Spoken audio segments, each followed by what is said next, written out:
All right, let's dive right into this explainer. Today, we're jumping straight into Pastor Ajani's teachings on a topic we all think we know, but might have completely misunderstood: the mystery of mercy. We're unpacking a perspective that literally shifts mercy from just a basic religious concept into this massive, overarching force of life. So let's challenge our basic assumptions right off the bat. For most of us, when we hear the word mercy, our minds immediately jump to one thing, right? Forgiveness for our sins, or God just kind of pitying our weaknesses. We think of it as this reactionary measure, a pardon for when we've messed up. But if this is all you think mercy is, you are missing out on the absolute biggest life advantage available to you. Pastor Ajani completely flips this script. He argues that mercy is actually a proactive, highly strategic advantage in the total unpredictability of human life. It's not just a safety net for when you fall, it's literally the unseen hand that propels you forward when your human effort has completely run out. When you strip away all your natural advantages or disadvantages, mercy is exactly what changes the game. Section 1. Redefining the meaning of mercy. We usually define God by his ultimate power, but Ajani points out this wild contrast. Even Satan has power. Satan can perform miracles, signs, wonders, and even firmly believes in God's existence. But the one thing Satan has absolutely zero capacity for: mercy. So mercy is presented as God's exclusive domain. It's the true distinguishing factor of the divine. Now, looking at this framework, it argues that while human discipline, willing, and running are super important, you can't just sit on the couch and do nothing, they absolutely do not guarantee the final outcome without the intervention of mercy. You could be the absolute swiftest runner, have unmatched willpower, and follow every business rule to the letter. But the final result, that's ultimately dictated by this unseen hand. Section 2. God's true defining nature. Think about this incredible moment from the source text.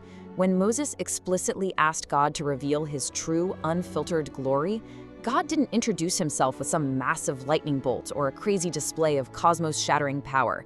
No, he introduced himself by leading with the words, merciful and gracious, long-suffering and abundant in goodness and truth. This really drives home that mercy isn't just a thing God does, it's his absolute overriding characteristic. Section 3. The ultimate life equalizer.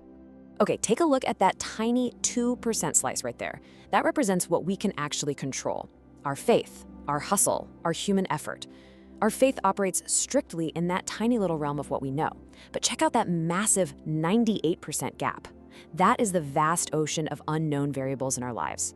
And the entire premise here is that mercy is the only force that fills that massive 98% gap of what we simply cannot control.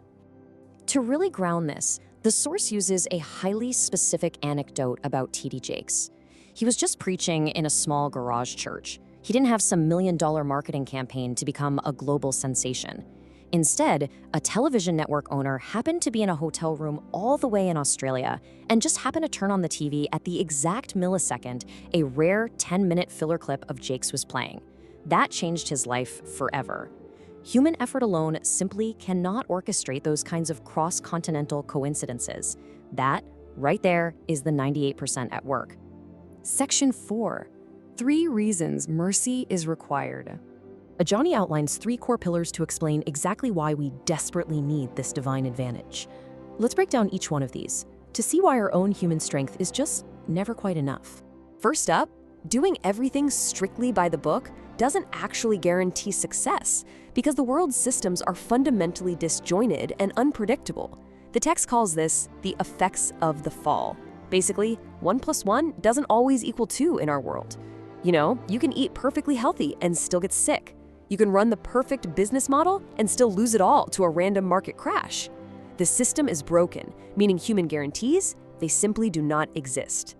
Second, think about the sheer limitation of our knowledge. We honestly don't even know what's happening inside our own bodies right now, let alone what's going to happen in the global economy tomorrow. As Ajani points out, you could be praying for a promotion, completely oblivious to the closed-door conversations happening between your bosses. We are fundamentally blind to the vast majority of reality, which makes us incredibly reliant on an unseen hand to navigate all those blind spots. Finally, because time is irreversible and our mistakes are often fatal, we desperately need what is termed restorative mercy. This is beautifully highlighted by the ancient story of King David. David made terrible, fatal errors with a woman named Bathsheba. But the concept of restorative mercy shows that God doesn't just forgive it and move on. He actively uses that broken situation to eventually birth King Solomon.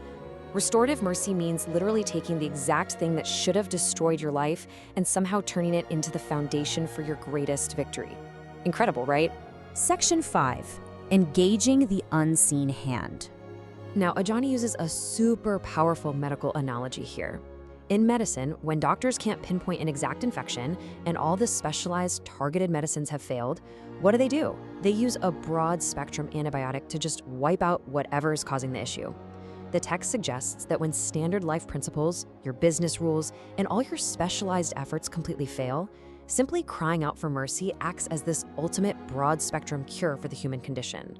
Looking at these two approaches side by side, it becomes crystal clear why relying purely on the arm of flesh, your own strength, logic, and networking, eventually just leads to burnout and frustration.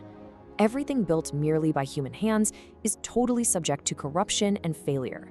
But leaning on the unseen hand of divine intervention, that equalizes all your natural disadvantages and brings these inexplicable breakthroughs that you could literally never take the credit for. So as we wrap up this explainer, I'm going to leave you with one final provocative thought to chew on today. Knowing that your knowledge is incredibly limited, that time is totally irreversible, and that the world's systems are wildly unpredictable, are you going to keep exhausting yourself relying strictly on that tiny 2% you can control? Or are you ready to tap into the 98% and finally obtain the unseen advantage of mercy?